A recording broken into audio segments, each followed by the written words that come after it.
Loving one another in a united and godly way has landed in the real lives of real people.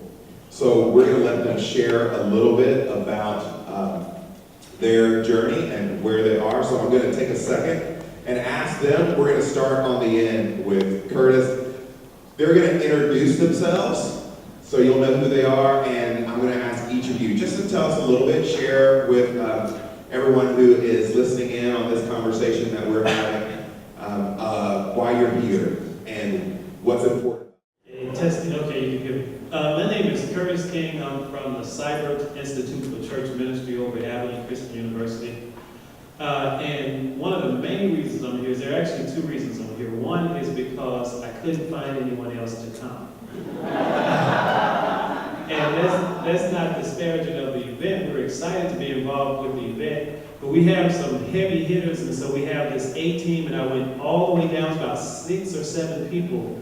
Everybody's traveling, and we still wanted to be involved, and so you're looking at the representative for the Cyber Institute. I'm excited to be here nonetheless. I think that this is probably one of those God pushes. I'm the associate director, and it's very easy for me to line up events and get people to talk and cause things to happen.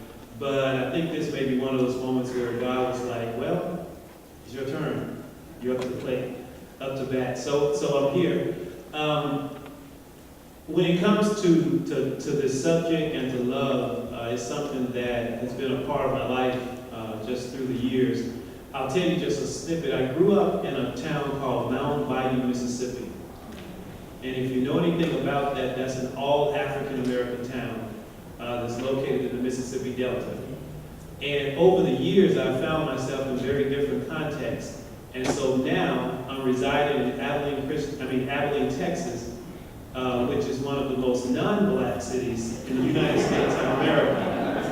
And so part of this navigation that we're working through it, and how do you let love be the base for people relationships, that's something that's very important to me. And in the class, I'll get a chance to share more deeply kind of my own journey, as well as some other principles and thoughts that should be considered.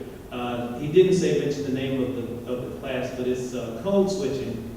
One man, that's me, 2 worlds. And in actuality, it's more than 2 worlds, but we'll kind of zero in on my life here in the USA as someone growing up in a very different context than what I find myself in, and what that means to me as a Christ follower.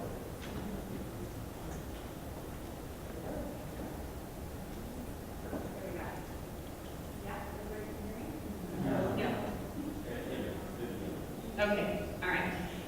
Good morning.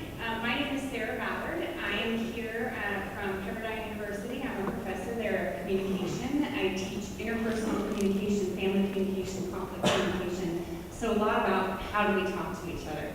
I'm really excited to be here. I had the opportunity to come last year, and honestly, it's probably one of the most meaningful moments of connection and worship that I had last year. And so when I was invited back, I was just really thrilled to get to come.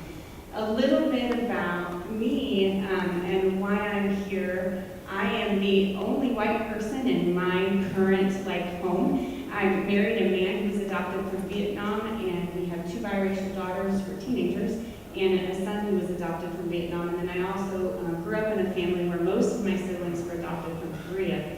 So I've had lots of practice in how do we have these conversations about what it means to be in this skin and what it means to be in their skin, and what it means to live in this world that makes a lot of judgments about the color of our skin. And so today I'm here just to share a little bit about how do we have the talks, right? Because sometimes what Don said this morning, silence bears a lot of weapons. And so how do we put the silence aside and hear each other and learn each other's cries? So that's a little bit about me. Hi, I'm Joy Carr. I'm a professor also at Pepperdine University. I'm a professor of English and Film Studies and the director of film studies. Why I'm here, I was invited, and I thought, wow, I didn't know much about the conference, but why I accepted the invitation. I think it's really important for Christians to spend spend time talking about the reality of our culture and how we live from day to day. We are in a context, and we rarely reflect on the context of which speaks volumes to us. And so today I'm going to be exploring how movies really do tell us a story, and how the zeitgeist in our cultural milieu, how it changes from, era to era, really is embedded in film text and tell a story about how we're supposed to tell a story for ourselves, and starting with Snow White. So that's kind of my exploration. I'm excited to be here and excited to see that Christians are really comfortable with being uncomfortable in difficult conversations. I think if anyone in the world is able to and should be able to have difficult conversations about race, class, ethnicity, politics, it should be us. And we should be leading the way, in my opinion. My name is Randy Gill, and I'm from Nashville. I grew up a missionary's kid and a musician in the Church of Christ, and in those days there weren't many options for us. So I went into teaching, and so for the first 21 years, I was a college teacher, and then some of you may remember the book Experiencing God by Henry Blackaby. And his big thing was find out where God is working and then go join him in that. And that's kind of why I'm here. It was at Pepperdine that I was studying that book, and I started to sense that there were some things happening with worship renewal in the churches of Christ. And a church in Nashville said, hey, this is amazing stuff that's going on, and we think you would fit well for this. So why don't you leave your mountaintop house in Malibu and come move to Nashville for an uncertain future as a worship minister. And at the time, there were only 3 or 4 of us in the whole country. I remember calling Jeff Nelson one time and saying, what do we do all day? But anyway, to become part of that church and become part of the beginning of the Zoe group. And so I've been watching our church and worship renewal for the last 20 years. And I've been watching with great interest what's happening with United Voice Worship. And I see God doing something really powerful here. It was kind of like 20 years ago, everybody was talking about worship renewal and how can we bring more energy to our services and all that kind of stuff. And that was a very noble goal. But what I see happening here is even more profound. How do we bring people together in worship? And how do we cross some of those lines that we didn't used to cross? And I find that powerful. And I'm so grateful to be invited to be here. And what I've experienced has just been so powerful to me. I will never forget this experience. What I'm going to be talking about, 21 years in education and then 21 years in worship ministry. And as of December 1st, I'm actually going back to the classroom. And so I'm going to start at Lipscomb University. We've got big plans to address the need to train young worship leaders. And that's where my heart is at the moment, partly because I'm an old dude and I want to pass some things along while I can still stand up. And so we're going to completely redo. They have a sort of worship ministry major, but it's really a Bible major with some worship classes. And worship ministers aren't usually Bible majors who like to sing. Worship ministers are musicians who love to worship. So we're going to start with a clean page and create what I think will be a very practical, a very solid, very biblically based model for training young worship leaders. We're going to start a center that's going to provide resources for churches around the country to experience worship renewal in their churches. I get to start a singing group. Some of you know the group One by One from Pepperdine. That was one of the things I got to do while I was there. The group Autumn from what's now Rochester University. And so I get to do that again at Lipscomb and put together a really fine singing group that's going to be a representation of that college. So today, what I'm doing in my class is sort of what we're going to be doing in that worship ministry program. I remember my dad one time, shortly after I became a worship minister, saying, you pick a few songs every week. How hard can it be? And if any of you have actually worked in worship ministry, you know it can be pretty hard. And so a lot of us have that kind of model of, well, worship service is something the song leader throws together on the front pew right before the service starts. And thankfully, we've kind of gotten away from that. But there are some principles, I think, that can be really helpful in making worship planning much more intentional and much more meaningful. So we're going to give some principles on how to do that, some lessons learned over those 20 years of planning services every Sunday. And a teaser, 2 big words at the end that will forever change the way you look at worship. That's a big promise. Like forever change. Wow. It did for me, so. So if you go back home and next year you didn't change, then you just skipped Randy's class. That's what it is like. And he'll know. He's like, well, I tried to tell you. Good morning. My name is Brandon Holt, and I currently serve as the minister of the Connect Church of Christ in Baytown, Texas. I'm also a licensed chemical dependency counselor at the Texas House, which is a 1-year residential men's facility here in Houston, Texas. I'm really excited to be here. I'm so thankful that I was thought of to come and present what I would like to share. I'm going to talk about a very dear subject to me growing up biracial. I'm really looking forward to watching your class. Growing up in a biracial home, seeking approval, white mother, black father, growing up in the middle, been called all the names, Oreo, zebra, everything you can think of, and grew up in the African American church, the Caucasian church, going back and forth, learning different styles of worship. Got into the ministry at a very young age, and when I moved out to California, I got into a major car accident, and I had a major 5-hour back surgery. While I was the minister of the church, got hooked on pain medication really bad, preaching under the influence, teaching Bible study, counseling in the pulpit, singing and smiling, but battling for my life, addicted to drugs, lost everything, lost my wife at the time. God brought us back together, lost my church, my home, my car, lost everything pretty much. And no one knew about it. I kept it inside, I battled with it. I sat where you sat. I was singing, I was praising God, communing, giving, but I was battling for my life. So I've dedicated my ministry to the ministry of transparency, trying to help people in the pews who are battling for their lives. And I'll be talking about some very strategic things that we can do as church leaders when people come to us with questions about addiction, how to recognize the signs and the symptoms, what do we do if someone needs help. And so I really want to encourage you, if you know someone who's battling any type of addiction, to please be a part of this class. And I'm also going to show you the road to recovery, how God took me from the bottom and He gave me a second chance at redemption, and His grace and His love, His agape love, and how I've been blessed today to continue to share the message. So thank you for having me. Well, there are about 15 things I want to ask each of you after that. I want to talk a little bit about multiracial families. So, my kids are biracial. Sarah, you grew up in a multiracial family. You have one now. Same is true for you, Brandon.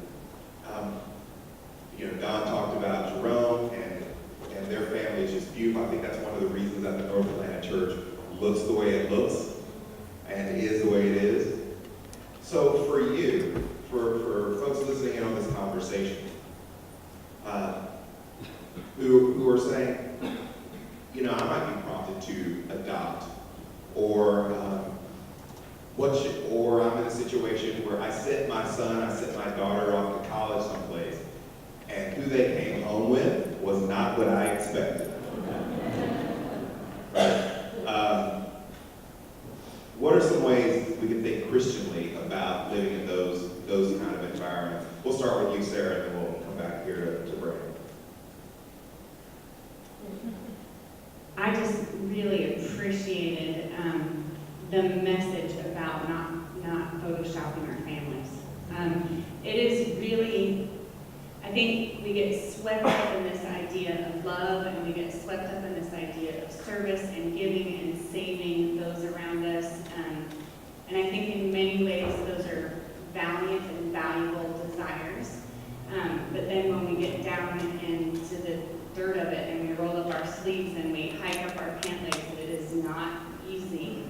And so when it comes to the business of loving, I think a couple of things that we've already heard today, but just listening, like being willing to sit with, to be with, to see that with which we are very uncomfortable, without running the other way or putting on our God so great mask, so that we don't have to cry the tears, we don't have to wrestle. And so I think encouraging our children and our families that this isn't just easy because of God's love, that it's hard because of God's love, and that's okay and that's valuable, and we can learn and grow so much more if we're just real. And so the second thing that really sticks out to me is this authenticity. How do we create inside our families an authentic type of dynamic and dialogue and conversation where we can say the hard things and ask the hard questions and wrestle with each other and say, like my husband to say to me, like, I'm sorry, but you were very white in that moment and you silenced me, which is like, that's not an easy thing for me to hear, right? But if you can't hear that from your own family, then how can you go out and love outside of your family? So I think just creating those spaces of true authenticity, so that when you know me more, you can love me more. And when I am loved more, I can go out and love the world. My parents are here. My mother from Sac City, Iowa. No African Americans in the city then, and I don't think there's any African Americans in the city today. And my father is here. He's from Indianapolis, and if you know Indianapolis, it's a great city as well. Speaking from a biracial man, growing up, it was a challenge for me. And, you know, I wanted to fit in with white people. I wanted to fit in with black people. And my white friends, it was really hard to fit in because I was still too dark. I was never really accepted into that particular race. When it came to my black friends, I wanted to fit in, but it was really challenging because I was always a shade too light. So I grew up with a validation and approval. I was addicted to approval. I wanted people to accept me and see me and notice me because I never really felt like I fit in. And there was a time in my life where I used to question God, why did you make me biracial? Why didn't you make me one way or the other so I could learn to adapt to that particular way of living? So I was going back and forth. Grew up in a white church in Arlington, Texas. My grandfather, a black man, was a preacher, so I would travel with him as well. The racist names on both sides of the fence. My white friends called me racist names. My black friends called me racist names. Remember, a Hispanic guy said to me one time, he said, Hope, why don't you just get down with the brown? When he said that, I said, okay, I'm down with the brown. I'm really passionate about this subject. When you ask the question, what do you do if your child brings someone home who does not look like you want them to look? And the real issue is it's a heart issue with the person who's offended about the situation. And that's where you have to find out where you stand with God and reconnect. So I'm going to be really talking about one of the things for us to watch out is we have to be really careful what we say to young children, because this approval addiction, if they don't get validation at home, if they don't get acceptance at home, they're going to turn to drugs, alcohol, sex, inappropriate behavior, gambling, gangs, whatever, because they're going to try to go get that validation somewhere else. So I really want to encourage us all, especially as we break out, learning strategies on how to communicate and to meet people where they are and make them feel special, because we don't know what that person is going through. That brings up kind of a question for me that I want to direct to Curtis, because living in both biracial kids by race have to navigate two worlds much of the time, but they're not the only ones, right? So depending on who your parents are, socioeconomic status, where they live. I was born in Mississippi. Mississippi is Mississippi, right? And Mississippi is always going to be Mississippi. But we have a lot of terminology that we use interchangeably that's really not interchangeable, like multiracial, multi-ethnic, and multicultural. And we say multicultural sometimes, thinking that people are going to read multi-ethnic or multiracial And there can be churches, institutions that go around and say, we're multicultural, but they're really multi-ethnic. Because the culture inside the institution is one thing or the other. And everybody has to assimilate to that culture. Which brings up for me, code switching. So I wanted to talk with Curtis to talk a little bit about what code switching is for people, because white folks don't think they code switch. Wait, But they do. It's true. So basically, code switching, and I'll talk more about it in the class. You can either focus on language itself, like people who are fluent in more than one language in either the same conversation, or if someone new comes up and they switch to a different conversation. That's one of the examples. It could also be dialects. Like I'm from Mississippi, and every now and then that Mississippi sticks out. I was emceeing a program and I had to slow down because if I didn't, they're going to hear ribbon cutting as opposed to ribbon cutting. And then the other pulls in the behavior itself. So it's holistic because our whole being communicates. And so all of those things are subject to changing depending on where you sense that you are. And to his point, we all do it. For instance, you behave differently at your grandmother's house than you do over your first cousin's house. You know better than to do certain things when your grandmother is around. And so it is embedded in the society. And one of the things that would be important to point out is that all code switching is not bad. In other words, it's adaptability, it's being a human, it's staying alive, it's all those things. We'll dig into some of the times when that can become a clue that something is toxic. And so we'll run all those spectrum. In fact, speaking as an African American, it's important for me to let you know, I'm not speaking for all of us, in the sense that we are all on the spectrum in terms of our both ability and willingness to code switch. And so when you meet me, you're going to see how I do it, but just know that the person sitting next to you may do it very differently, or may be very intolerant of certain things that people feel like they should code switch.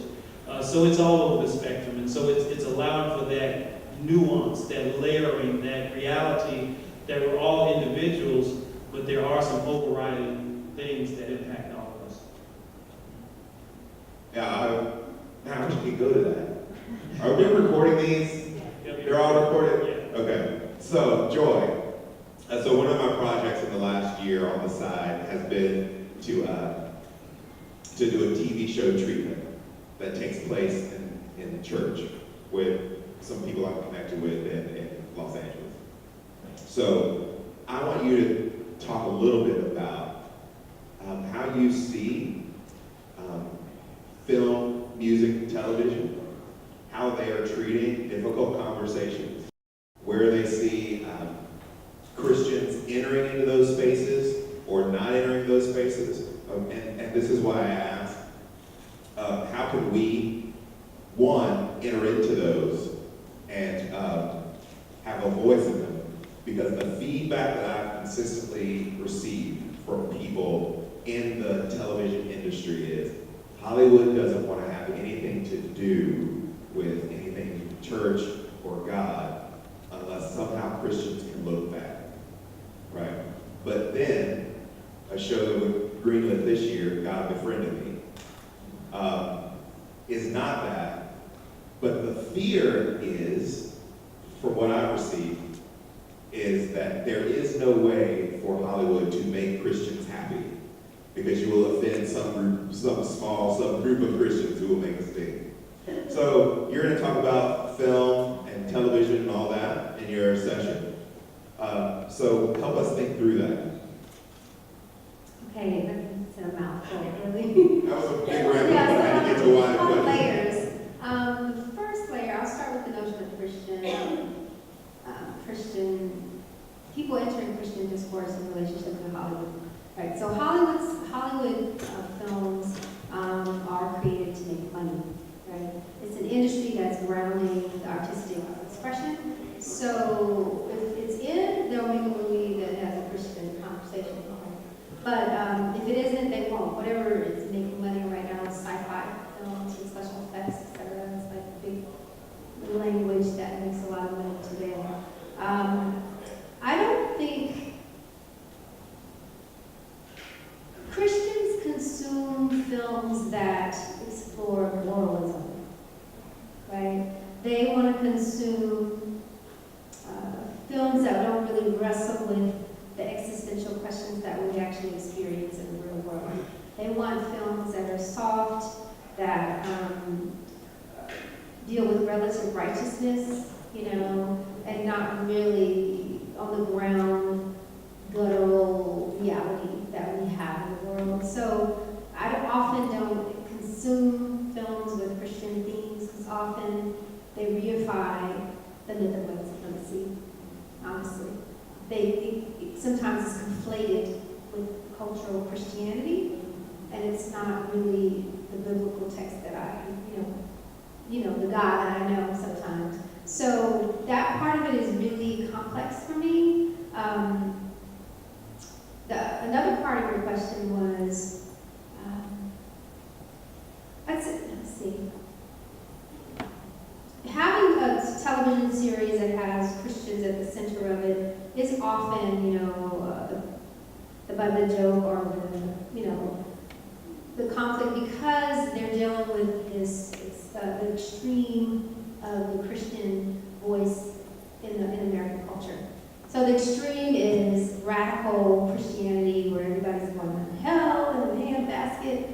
And so they're going to always critique those kind of people because it's not a gospel-centric Christianity where you're for the world, you're in the world for the world, right? Instead, you're in the world to, proselytize them and condemn them. So have you all seen Pleasantville? Pleasantville is cloaked and it critiques Christianity. This idea of free will and moralism. Also, Edward Scissorhands, have you seen that? The only woman who seems to be a Christian in the film is running around saying, trample down the perversion, trample down the perversion. That's all she says about Edward Scissorhands, where everybody else in the community, loves on him. He's got this beautiful heart, but of course he has scissors for hands, and of course when you fight it, because he can't touch you, right? So whenever, like Tim Burton, certain directors have a Christian, he's really critiquing the way in which Christians, they love God, but they don't love people. So a lot of the films really they don't have anything to do with this weird, moralistic, dehumanizing version of what Christianity actually is. So there's rarely that I've seen a really good film where someone's a Christian and they're actually loving themselves and loving people. So I don't know what we're doing in the world related to our faith, but it's certainly not showing up on the screen. And this is where I feel obligated to add for anyone ever that probably the best Christian film in the last 10 years maybe is Lars and the Real Girl. Have you not seen Lars and the Real Girl? It's the most Christian movie that Hollywood's ever presented, I think. Yeah. Outside of something that was like some biblical telling. Well, I understand what you're saying. But I think that it's important for us to watch films that are about the real world and that sometimes there's a theological question. Have you all seen The Shawshank Redemption? Yeah. That film has deep theological implications about what freedom is and what it means. And so we often look for explicit Christian gospel stories and miss the theological conversations in films that have really nothing to do with God, but what's his name? I can't think of his name in Shawshank, but he's a messianic figure. He's a messianic figure. The other guy, not Morgan, but the other character. Tim Robbins, yeah, it's a profound theological conversation that film has. And as a friend of mine says, the problem with Christian films, television, music, really is that Christians want to make a point. Well, every film makes a point, and I think sometimes. And so they beat you over the head with like. Well, reason. have you seen The Grey? Have you seen The Grey? No, not yet. Well, that's a profound theological conversation about the absurd, right? And if a film is dealing with how you live in a world that's as chaotic as our world, full of this absurdity, if anyone know how to live in that type of world as a Christian. And some films show you what that looks like, even though that person isn't espousing to be a Christian. So what I'm saying is we look for explicit, on the surface, Christian talk, you know, how are you blessed of the Lord? We want films, right, we want films like that. You know, just because you have apples, you know, you're an orange tree, and we want to make apples out of everybody because they're able to do whatever, like automaton, fake, external Christian stuff. So I'm asking us to look more in the subtext of things and stop trying to consume the simple construct of what Christianity is. It's not really what it is. I'm sorry, I'm letting you go too. No, that's great, appreciate it. I want to give Tim an opportunity to talk about his sessions this afternoon and introduce yourself to everybody and share a little bit about what you're going to talk about this afternoon. Thank you. Again, I apologize. So, thank you, Sean. We're talking about love and the challenges to loving people who are flawed, just like us. And you know, Satan, and I believe Satan is a real being, but the forces of Satan is very smart. He knows that God hates sin, but he loves people. So what he does is he'll take what God hates, puts it in something he loves, and force God to deal with it. And I think in a sense he does it with us. There are some things that we detest based on our past, our brokenness, and he'll put it in people we love and force us to deal with it. And then we have our own brokenness and our own pain.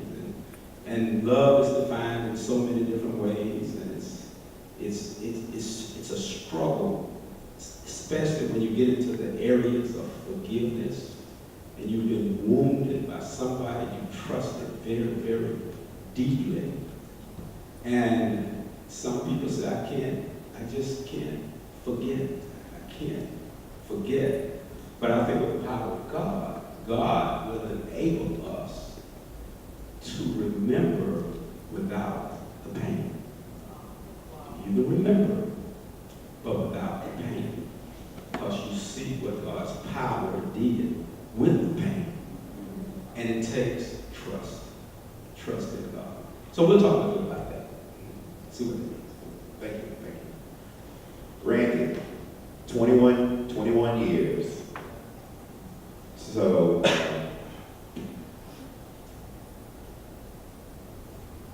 if I go to your session today, and I'm a new worship leader, I'm stepping into that space maybe for the first time, but I've been around the church for all my life. What would you say to people who say, we know it's not just picking out a few songs before worship, thumbing through songs of faith and praise, right? And that's something you just do in Pro Presenter on Wednesday afternoon real quick, take a couple minutes.